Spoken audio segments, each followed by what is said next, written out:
Surprise, surprise! Golf's two biggest warring factions, the American PGA Tour and the Saudi LIV Golf circuit, are once again making headlines in the world of professional sports. Who'd have thought? However, this time it looks like there isn't any drama, just a few of the most prominent golfers wishing for the two leagues to stop and settle things peacefully, with world number 2 golfer Rory McIlroy leading the charge. Here's what we know so far, starting off with a heartfelt request. How did that one Smash Mouth song go? Why can't we be friends? Yep, that's exactly what McIlroy is asking both the PGA and its rival Saudi-sponsored circuit. He has called on the two factions to figure out a way to coexist soon, fearing that the ongoing battle between Greg Norman's LIV Golf and the PGA Tour was going to end up ripping the game apart. In a conference at the St. Andrews Golf Course, a location made somewhat infamous after Cameron Smith's defection to LIV, McIlroy said that he wished that Norman and the PGA Tour boss Jay Monahan would sit around a table and sort through all of the growing tensions. In a later interview with the BBC, McIlroy also said that the players who had joined the breakaway series would play a big part in helping to resolve all of the tensions between the two sides. According to McIlroy, the current environment was in no way good for the game, and that sooner rather than later, both parties must come together and work things out in peace. Next up, the PGA doesn't share McIlroy's sentiments. When addressing McIlroy's statement, Monahan gave a few words of his own. In an interview with ESPN, Monahan said that although he believed words and actions were important, it was impractical that certain LIV players and their employers have sued the PGA Tour. In terms of peace, he said that both circuits had made it clear that it wasn't in the cards, and it wouldn't be there for the foreseeable future. However, Monahan said that he was interested in speaking with Norman, who revealed that all of his calls to the PGA Tour for talks had gone unanswered. As for the PGA Tour and LIV Golf making peace with each other, that seems unlikely to happen. Monahan explained that both leagues had gone down their own individual paths and that he doesn't see peace happening anytime soon. He also went on to say that he was confident that the PGA Tour would outlast LIV Golf. What's more, this is a complete change to McIlroy's opinion on the LIV circuit. McIlroy's requests came as a surprise to many people since, up until this moment, he had been the biggest advocate of ensuring that LIV and PGA golfers never compete together. While LIV did its best to integrate with all of the other top international leagues and golf organizations, it continued to receive stiff opposition from some of the most powerful people in golf. The PGA Tour has banned every LIV Golf player from participating in any of their events and is also currently involved in a lawsuit with some of them, including the league itself, to allow them to be able to participate within the tour. Meanwhile, on the European side of things, the DP World Tour allowed LIV golfers to participate in the championship, though it's unclear if there's going to be any long-term solution. That brought up some bitterness at the BMW PGA Championship from Rory McIlroy, who didn't believe that LIV golfers should be allowed to take the spots of regular DP World Tour players. McIlroy was even quoted saying, "I have said it once, I've said it 100 times. I don't think any of those guys should be on the Ryder Cup team." However, the DP World Tour is in a difficult position. Though it had been legally forced to allow LIV golfers entry into its events, its depleted state and being weaker than the PGA Tour means that some big-name LIV golfers being able to play would be enticing for the tour. It will allow them to try and draw some interest and attendance from the rest of the world, even if that attention was based around a bit of drama. Moving on, McIlroy has also been against LIV golfers receiving world ranking points for their games. According to McIlroy, LIV Golf's request for awarding world ranking points to its players, including world number 3 Cameron Smith, was hard to justify in current circumstances. He believes that the best players in the world should be ranked accordingly, giving the example of the former world number 1 golfer Dustin Johnson being ranked somewhere around 100th place, which he believes isn't an accurate representation of where he is in the sport. But at the same time, he still believes that LIV couldn't just make up their own rules and expect every golf league in the world to accept them. He said that he has no problem with them earning world ranking points, that there already exists a criterion for earning WRPs, and if LIV wanted to meet it, then they'd have to follow it. If LIV doesn't meet those criteria, then it's going to be hard to justify why they should be earning WRPs. Following up, LIV has been in talks with the OWGR about the same issue. Earlier this month, LIV golfers asked the official World Golf Ranking to recognize its events and award them ranking points. As of right now, the circuit isn't recognized by the OWGR, meaning that all players are slowly sliding down the world rankings despite not missing a single game, and as a result, potentially missing out on taking part in the 4 golf majors, or even qualifying for the Olympics. McIlroy claimed that the only ones who are preventing them from getting world ranking points are themselves, since it wasn't as if they had created these criteria out of thin air just to prevent LIV players from getting points. He believes that this was a risk that they were always going to be paying for. Now, in other golf-related news, the PGA Tour accuses LIV Golf of forcing players to breach PGA contracts. The PGA Tour has filed a countersuit against the LIV Golf circuit, claiming the Saudi-backed circuit has been interfering with existing contracts that it had with its members.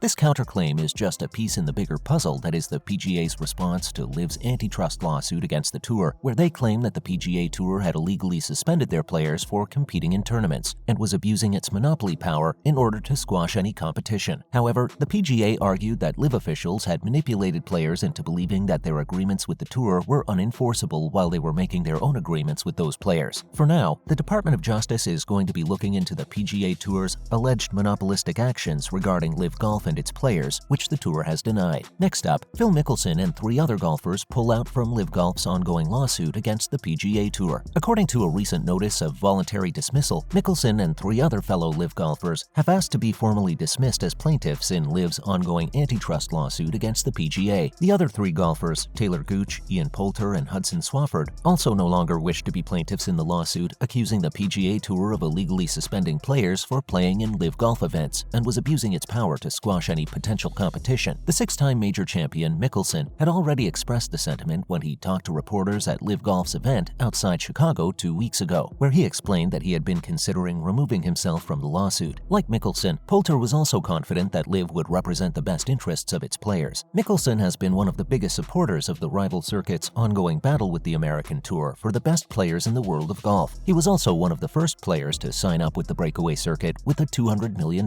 deal. He also complained about the PGA Tour's greed and argued that every professional golfer was an independent contractor who should be allowed to play wherever they wanted to. Finally, Jay Monahan talks about the PGA Tour's future. Monahan has never faced a more tumultuous time as PGA Tour commissioner. More than 24 PGA Tour members have defected to the LIV Golf circuit, which is being fronted by 2-time Open Championship winner Greg Norman and funded by Saudi Arabia's Public Investment Fund. The PGA Tour is currently facing a federal antitrust lawsuit from LIV Golf and 3 of its players, alleging it illegally suspended them from competing in LIV Golf events and is using its monopoly power to squash competition. The U.S. Department of Justice has also opened an investigation into allegations that the PGA Tour is a monopoly. The PGA Tour responded to the threat by raising its purses for 12 elevated events, which will have average purses of $20 million to go along with the $25 million Players' Championship. The tour's top players have committed to play in 20 events starting this season. That's a wrap for this video. Do you think that the PGA and LIV tours can ever settle things peacefully? What do you think they need to do to make that happen? Let us know in the comments below. Make sure to give this video a thumbs up and subscribe to our channel for more videos like this. See you in the next one.